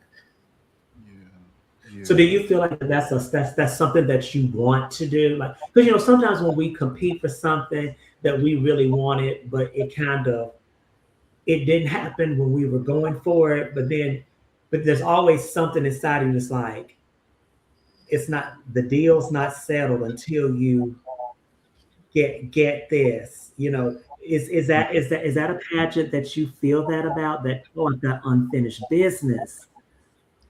There are those, both of the systems are, but to Hmm. me, it's like, hmm, I don't want to get stuck into trying to keep going for the two and not being Hmm. successful. to me, I felt as though by me stepping out and going a different avenues, I would have missed out on my blessing as I with Westland and now with North America. So if time, I mean, if timing is really what it all boils down to. Yeah. A lot of people in my team knows that I love both of those systems for different reasons, but I love them both. Mhm. Um, and a lot of people felt like, or a lot of people were saying, just for instance, I've heard the things about the me doing the national walk at NBU, or I'm preparing to come back to NBU. I don't know what I'm preparing to do. I wanted to show homage to pay homage to NBU because I love that system, Yes. and that was my way of paying homage to them. Um, and I had told that to my King Damani when we started. I was like, I really want to really go all the way for that walk as well as NBA. That dress was amazing. Who did that dress for you? It was a third party designer in Nigeria that Mm. my Javon actually has connect to. So that's who actually made it. It was I was scared for a minute because the timing of getting it Hmm. was pushing it. Yeah. Mm. That was a stunning dress. When I saw that dress, I said, "Oh, she won a gown tonight." That logo. I said, I know I made comments to myself. I would have said that for Black America, but I know that we feel something. I know that we feel something. It's so hard in this community because I've had my gripes with certain things. Um, because all the time, some people in pageantry, sometimes one girl can get by with something that the next girl cannot get by with. You know what I'm saying? It can be a bit disheartening because you spend just as much money as anybody else, and these opportunities mean just as much to you as it did anybody. If it didn't, you wouldn't come as correct as you do. But Mhm. do you feel like you're judged fairly, or do you think that they think that you'll keep coming back no matter what? So because I always felt like the girls that are come back and keep coming back, they always like put them to the back, like, oh, they'll be back, and we'll let somebody else slip in this year. Oh, she'll be back. We'll tell her to come back. Do you think you're judged fairly? Mm, in actuality, I feel as though I'm judged harder Okay. than average. Mm. Um, because and that's what and I knew I knew that coming into this because I'm not that girl. But Mm. in the end, I sat there and I told myself and I made a promise to myself that before it's all over and done, they will know if I win, lose, or draw, I am the girl. Oh, Yeah. I So love that. Yeah. Yeah. that's the whole thing. And like I just do pageants because I like to do pageants. I hear about the clicks and this, that, and the third. That's not my thing. If we get Mhm. along, we get along. We cool, we cool. I don't like mess. Um, and I've heard different stories and things from some of the people that are within the system, but it's just that I'm like, well, that's not my story. That's not my style. I'm pretty Mhm. much who I am, and I don't, it's hard for you to get me to a point to whereas I want to um, respond in a nasty way, or it's hard to get me, but once you get me there, there Mhm. is no Mhm. pulling back. Oh, So to eliminate that, I just put myself, and I stay to myself for the most part. I enjoy doing pageants, and that's all it is for the most part for me. okay. So do you But feel that that's like the source of your strength as you continue to navigate through this business, that you're doing it for yourself? You're not doing it about for anybody else, because you're doing this for your own self gratification. Because a lot of people do it because they want the applause, they want the accolades, they want people to pat them on the back. But do you think that that what makes you so different, that you're doing it only because you want to, and if you don't have it, you're not about to kill yourself over it? Yeah, and that's where I am in life about that. Yeah, Hmm. because exactly where I am. In the past, I was like, yeah, I would want to be a part and this, that, and the third. But to me, it's like I have more, in retrospect, I have more years behind me than I do in front of me. So I don't want that to be the demise of what it is that I wanted to leave behind. Me trying to chase after something, and I do get it. Chase and continue doing your dream until you become successful. However, in this day and time, things ain't what they used to be.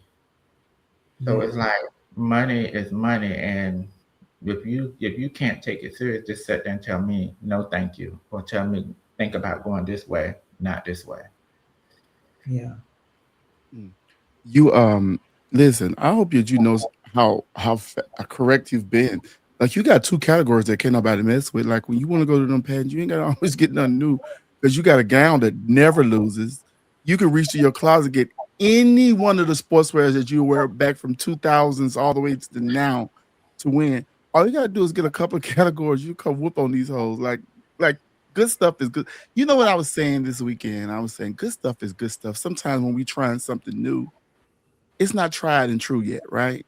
You know, when you have tried and true shit, you know you can always bring that and look around the room and say, "Oh, I'm changed back into my tried and true shit." And I don't think girls do that enough because they think that we feel that if they don't bring nothing brand new, we feel like that they haven't got ready. But Mhm. you've Mhm. proven that to me, and other girls have proven that to me. Like that gown you put on right now, the one that Valentino made, it can't lose. Mhm. That's their problem. I always say that's other people's problem. If you can't beat what I had made 20 years ago, that's your problem. It Yeah. ain't mine. It ain't mine. Yeah. And Um, funny but thing about that, the funny thing about that, Joe Jackson has said that to me the year that I went to Ebony. I want to say it was his and Marissa's anniversary. He sat there and told me, he said, I don't care what you do. Don't you ever get rid of this gown. He said, ain't nothing they're going to be able to do with it but tie with it. that's it. That's it. That gown is beautiful. It shows up every time. And I imagine you keep it in a keepsake somewhere because it always look pristine. It always look good. Um, you have gained a lot of fans throughout competing because what happens is we don't always win the crown. Sometimes we win the crowd. And we win supporters and people that love us. And I see that when you do pageants, even when you won Westland, it was an astounding sound of roars and everything from everywhere, right?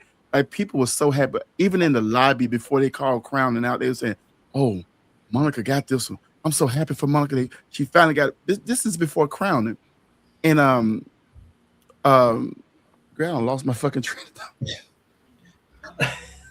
I wanted you to tell me about your supporters. There are so many people that love and support you. Give a ode to your supporters right now and tell them how much they mean to you. My close knit team are basically my kids, my seamstress, and my surrounding families.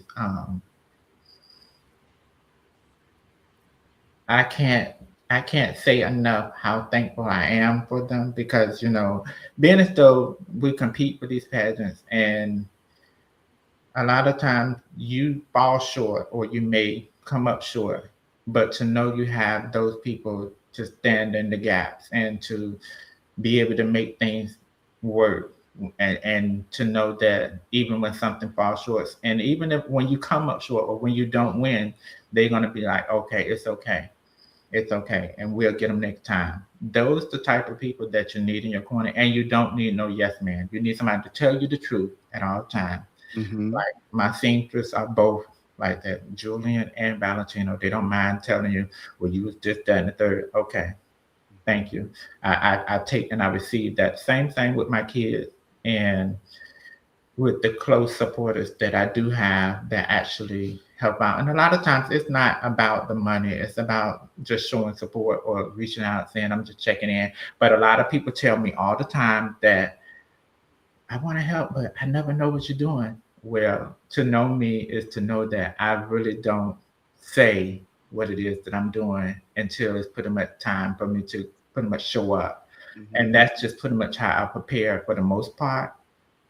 because of the simple fact that being the underdog, you still have to try and get your way in any way that you can. So if they know you're coming, they're going to try to prepare for you.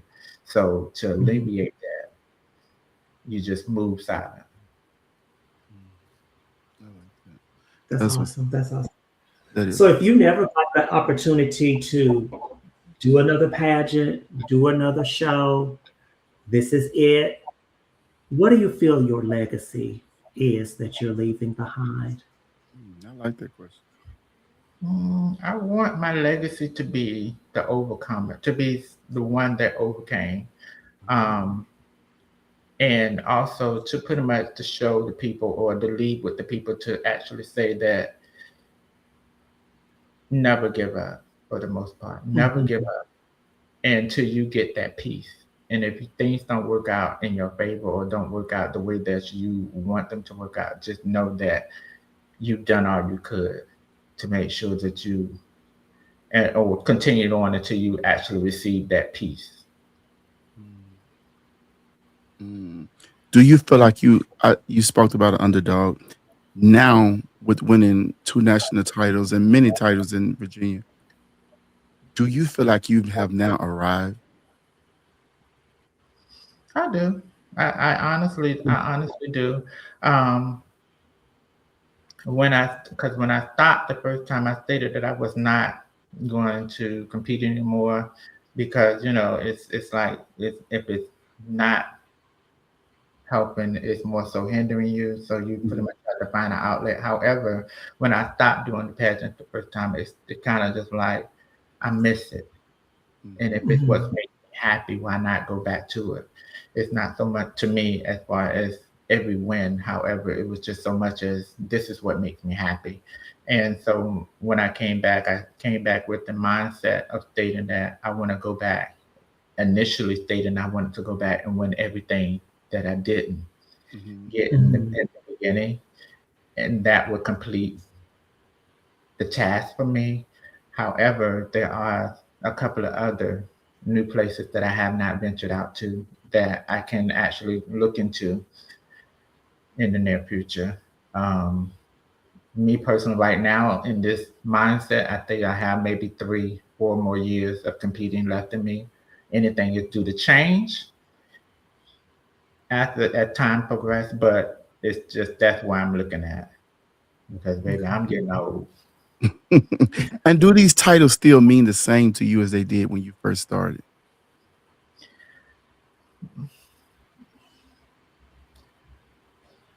It's to me, it's just like that's a catch 22. Mhm. It does mean the same due for the longevity of the meaning of the pageants like Black America Mhm. that has so much longevity and so much history in it to whereas that meaning would never go away. Um, a lot of people say that with the numbers going down to the way they are, they're saying the pageants is not, they're not the same. The only thing that to me is not the same is that if you're not getting the respect that you should Mhm. get once you capture those titles, or if you're not getting the recognition that you should get, whether it's one contestant or 15 contestants. And Mhm. as long as the pageant is upholding to their end and you're upholding to your end, then yes, they're still doing what they should be. We are in a tough time at this point in time with how people are not able to get the resources and the things that they need to compete.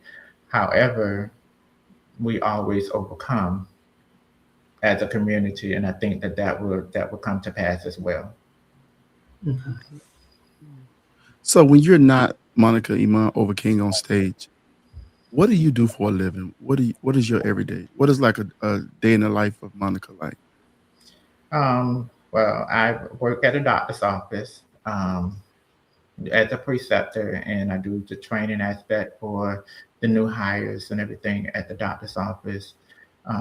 This is something that has happened since my stepfather has passed because prior to him passing, I worked for an insurance company for 15 years and been with that company for quite a long time. Um, and I've learned a lot through that process, and it's always been in the healthcare industry.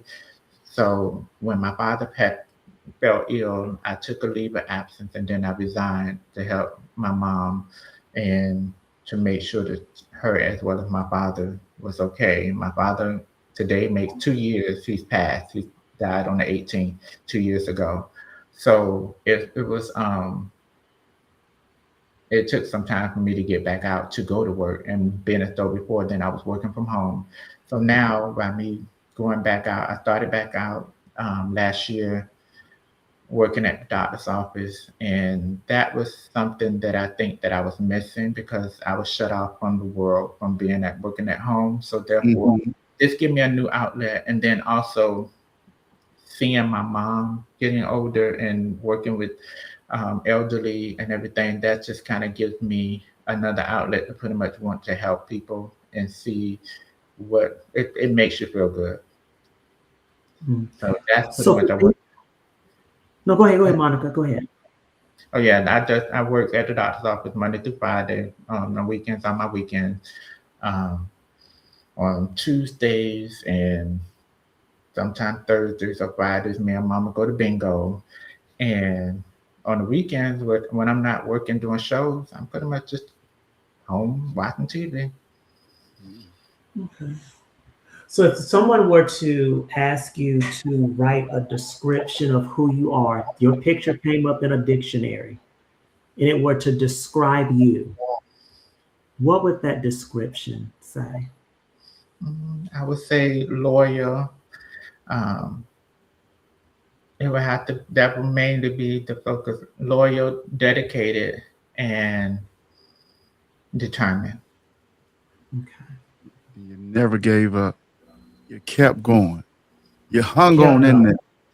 And because of it, you have become one of the premier entertainers and premier pageant girls of our generation. Thank you for all you put into this, what you present for us. Like you said, you've had some beautiful moments, great moments throughout your pageantry career. Moments that we don't forget. We don't take it lightly. If you never felt appreciated in Atlanta, you are appreciated. When we see your name, we don't look at your name as a joke or a pageant filler. We look at it and say, "Oh, they better bring their shit because Monica in this bitch too," you know. And and that's because of you and your team, how they put you together, and what you presented throughout the years. You stood the test of time. Because let me tell you something, Atlanta is hard. It's a hard place. It's a hard place to get your footing. It's a hard place to um to become somebody because it's already occupied. It's already that place where they're gonna put who they want in place. So the fact that you had all this resilience to keep falling down and getting back up and come, that says a lot about who you are and the people that love you, who they are in your life. And for that, I'll leave with this. You are the girl. And thank you again for sitting down with us and giving us your time to talk to people that may not even know anything about you beyond the fashion. One thing I want to ask you before we leave, though, is the money treating you right over there in North America? Well, most definitely, most definitely. Okay, because the money Him and you Sean better been make fighting in the comments all night. They're fighting over her about who gets to call themselves king. They've been fighting each other all night long. Come on, you serious? Let me say, the morning has been a breath of fresh air coming into this rain. Um, we have we have been having some great conversations, and a lot of people had put the stigma on him to whereas they say he's controlling and this that and third. That has not been the case at all during this reign, and as what he said, he's dedicated this reign to me, and I can honestly wholeheartedly say that he is truly dedicating this reign directly to me, and I love him for it. I love that. Go ahead on the money. Awesome. But No, wait, Sean wait, still wait. said he's the overall Before king. Sean gets up, yeah, don't make Sean mad now. To not piss Sean off. But Monica, Cause thank you so baby, much. I've enjoyed talking to you. I've enjoyed you telling your story. Um, I have a better insight of who I think you are now. Keep doing amazing, and I hope MBA or MBU happens for you. I think that would be like a thing that everybody. I think I think like when you won Western, how everybody just went crazy. I just know there'll be a moment in time. And if it never happens, you have put in your time, you have put in your work, you will still be Absolutely. looked at as the girl. We can still always go back and pick out a sportswear or a gown moment for you, a talent moment for you, you know. So you've done the work. You've done the work. And whatever your flowers, however your flowers bloom and however your harvest show up, that's what you will reap. And thank you again. And Thank you it's been both for great. having me. All Thank right. you for joining us. Thank you for being such a humble spirit and just being so enjoyable to get to know. I mean, it's very seldom that you get to talk to people that you feel the genuineness just coming from them when we're sitting here on the call now. So I feel very blessed and very honored to have gotten to know you this evening. Thank you so much. Thank you so much. Thank you. Yeah. And thank y'all for watching. Thank y'all for tuning in on another episode of Beyond the Filter with me and Dominique. We off next week, right? Bitch, I mean, man, that's Christmas. And then the Ain't next nobody week is doing New Year. shit. Ain't nobody I doing. mean, I have no issue. If we want to, if we listen, if we want to come on, I'll come on with you because I'm not going home. I will be right here. So, No, baby, we ain't doing that. We gonna let. I was just I going. know we take. I knew you might have been full of shit. But no, you might be out partying. But no, New Year's because you party New Year's Eve. Now, if we want to come, now listen, we can come on New Year's Day, and what we gonna do is let's see who can take the most shots without making a fool out of themselves on air. Oh, you would win that because I'm a weak one when it comes to shots. Thank you, Ventaris. Thank you for watching. Thank you, Thank you so Ventaris. much. Like when I came and did your show, and I hate that I haven't seen your show in a minute. You need to come back and with your show. When I came and did your show in Memphis that time, Ventaris, I was looking around. You don't know, but I was checking out your microphone. I was looking at how you was doing everything. I said, "Oh, when I get back to Memphis, um, I mean, when I get back to Atlanta, I'm gonna go get me some microphones and stuff because I want to do a show as well, you know. So you inspired me as well, or I've been wanting to do one, but you gave me that extra. When I saw all your Mm, equipment and stuff, I said, okay, well, work. I want to get me some fucking equipment. I ain't lying. I was doing that- bitches mm, makeup in the back of U-Haul trying to get me some goddamn equipment. Hello, hello. Don't try it, hilarious. Steve. No, I can't handle a shot. I remember when we did Point of View at the Mix one night. We did a live show, and you made me take a shot with you.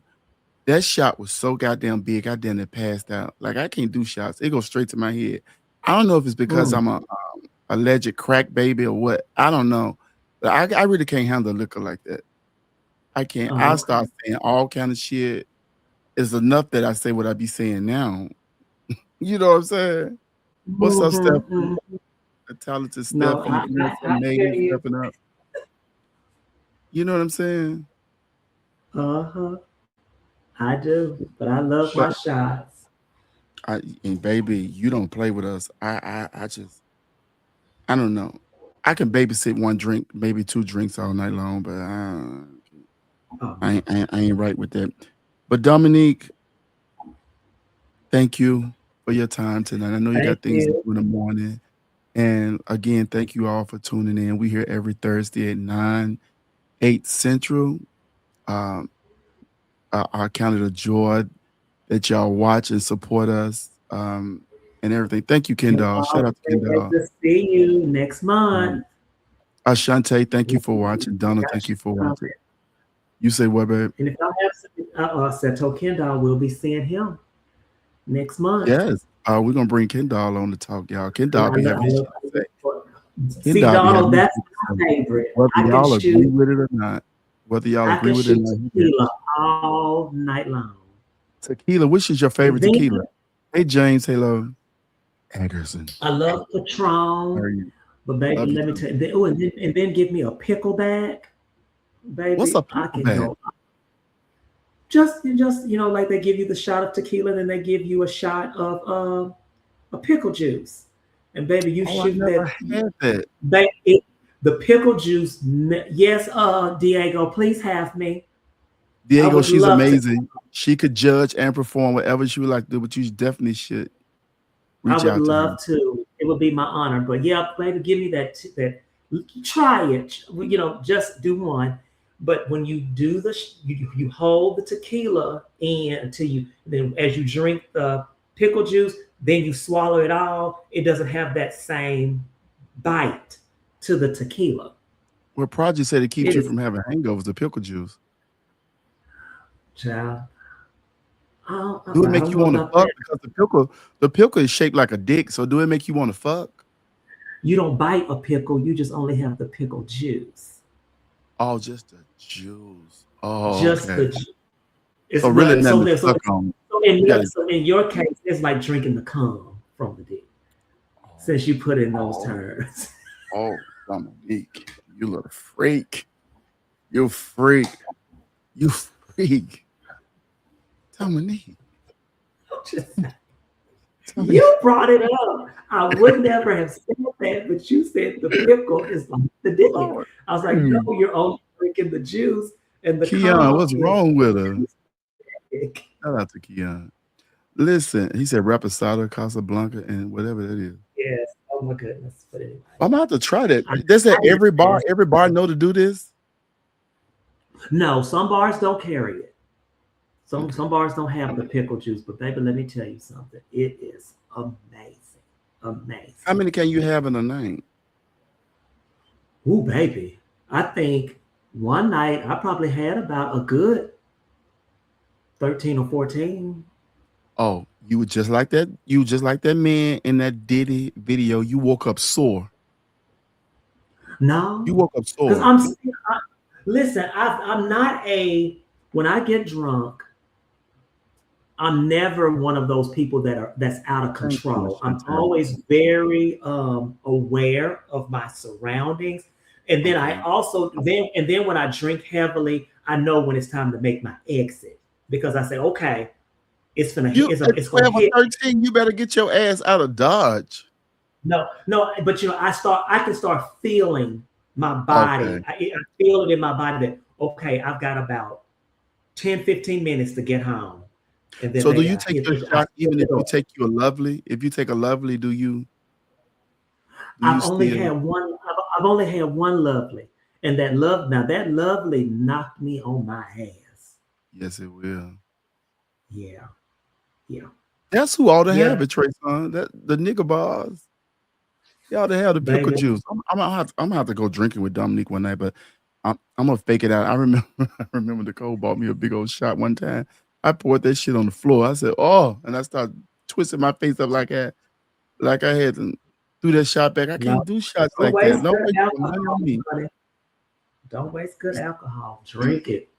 And then I be having to drive. I don't want no fucking DUIs. No, but see, that's what I'm saying. I know because if I Do drive, you know how quick people would pass my mugshot around if they would pull me over and from drinking pickle juice and motherfucking vodka? Do you know how quick I would be in these group messages? honey, you would be the news that day. Baby, I have to take it lightly. I'm a But child of a for some crackhead, baby. reason, I can't be drinking like that. but for some reason, my body will alert me that because I'm one of those people. Like if we're out partying and stuff like that, and the hit, my body says time to go. I'll disappear on you. I'm not saying no goodbyes because you're not going to stop me, have me talking. I hit that door, and I know I have about 10 to 15 minutes to get home.